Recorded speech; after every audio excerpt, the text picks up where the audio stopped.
আজি জামিয়া উম্মে হাবিবা ফকিৰগাম বানাত মাদ্ৰাসাৰ দ্বিতীয়তম বুখাৰি খতম আৰু 11তম বাৰ্ষিক অধিবেশন।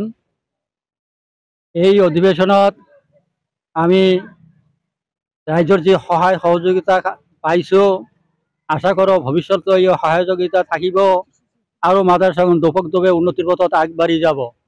এইখন মাদ্ৰাসাত আজি দ্বিতীয়বাৰৰ কাৰণে বুখাৰী খতম অৰ্থাৎ আমাৰ ইছলামৰ কোৰআনৰ পিছতে যেটো বৃহৎ হাদিছৰ কিতাপ, এইটো গোটেই বছৰত আমাৰ ছাত্ৰীবিলাকে অধ্যয়ন কৰি আজিৰ দিনটোত সেইটোৰ খতম শেষ কৰিব। ইয়াৰ উপলক্ষে দোৱাৰ অনুষ্ঠান আজি কৰা হৈছে।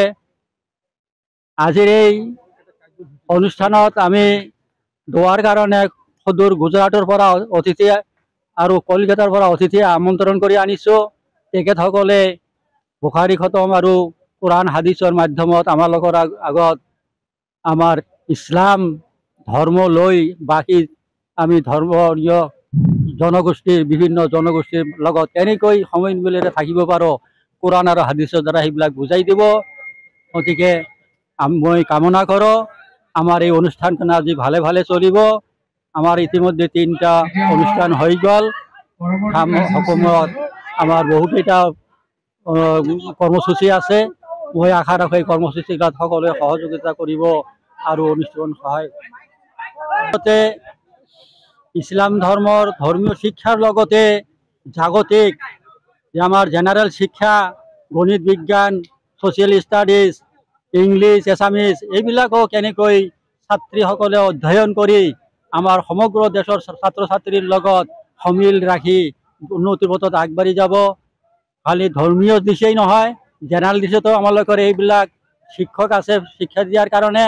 তাৰোপৰি এই ছাত্ৰীবিলাক মাদ্ৰাসাৰ পৰা উলিয়াই যোৱাৰ পাছত সিহঁতে এটা সংস্থাপন পায়। তাৰ কাৰণে আমাৰ মাদ্ৰাসাত কাৰিকৰী বিভাগৰ এটা আছে।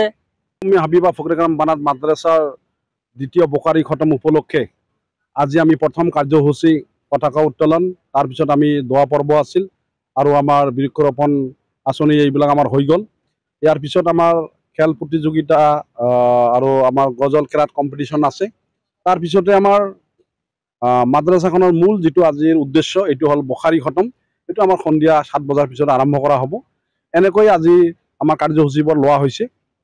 আশা ৰাখিলোঁ স্থানীয় সকলো ৰাইজে আমাৰ এই প্ৰগ্ৰামত সহায় সহযোগিতা আগবঢ়াব, সকলোৰে উপস্থিতি আমি কামনা কৰিছোঁ আৰু এই প্ৰগ্ৰামখন যাতে অতি সুচাৰুৰূপে ভালকৈ আমি পালন কৰিব পাৰোঁ তাৰ কাৰণে সকলোৰে পৰা সহায় সহযোগিতা বিচাৰিছোঁ। যিহেতু এইটো অঞ্চলত বা আমাৰ কোকৰাঝাৰ জিলাৰ অন্তৰ্গত এইখন একমাত্ৰ ছোৱালী মাদ্ৰাসা য'ত মৌলানা ডিগ্ৰী লাভ কৰে। সেই হিচাপে অঞ্চলৰ সমূহ মুৰব্বী আমাৰ যিমান যুৱক বন্ধু আছে, যিমান আমাৰ শ্ৰদ্ধাৰ ৰাইজসকল আছে, সকলোৱে যাতে আজি সন্ধিয়া ইয়াত আহি আমাক সঁহাৰি জনায় তাৰ কামনা কৰিছোঁ। জামিয়া উম্মে হাবিবা বানাত মাদ্ৰাসাৰ দ্বিতীয় বাৰ্ষিক বুখাৰি খতম আৰু 11তম বাৰ্ষিক সাধাৰণ সভা অনুষ্ঠিত হৈ আছে। ইয়াত আমাৰ মূল উদ্দেশ্য হৈছে যে আমি আজি 4জনী ছোৱালীক মৌলানা ৰূপে স্বীকৃতি দিব আৰু এই মৌলানা ৰূপে স্বীকৃতি দিব আমাৰ সুদূৰ গুজৰাটৰ পৰা অহা আমাৰ আলহাজ হজৰত মৌলানা হাফিজুৰ ৰহমান সাহেব। তেখেত বুখাৰী খতমৰ যে শেষ পাঠ পাঠদান কৰি এই 4জনী ছাত্ৰীক মৌলানা হিচাপে স্বীকৃতি দিব আৰু লগতে আমাৰ ভালেকেইজন মৌলানা আছে, কলকাতাৰ পৰা আছে, ইয়াৰ পৰা আছে। গতিকে মই সমূহ ৰাইজক আমাৰ সভাপতিৰ দৰে আকৌ আহ্বান কৰিব খুজিছোঁ যাতে আজি এই মাদ্ৰাসাৰ যিখন বাৰ্ষিক সাধাৰণ সভা আমি সফল কৰি তুলিব পাৰে তাৰ কাৰণে মই আহ্বান জনাইছোঁ আৰু সকলোৱে সহযোগ কৰি যিখিনি আমাৰ তৃতীয় কাৰ্যসূচী হৈ গ'ল ঠিক তেনেদৰে ৰাতিলৈকে থাকি যাতে আমাৰ এই কামখিনি সফল হয় তাৰে কামনা কৰিছোঁ। যিকোনো খবৰৰ বাবে যোগাযোগ কৰক 7099017330 লগতে 7099017110 নম্বৰত।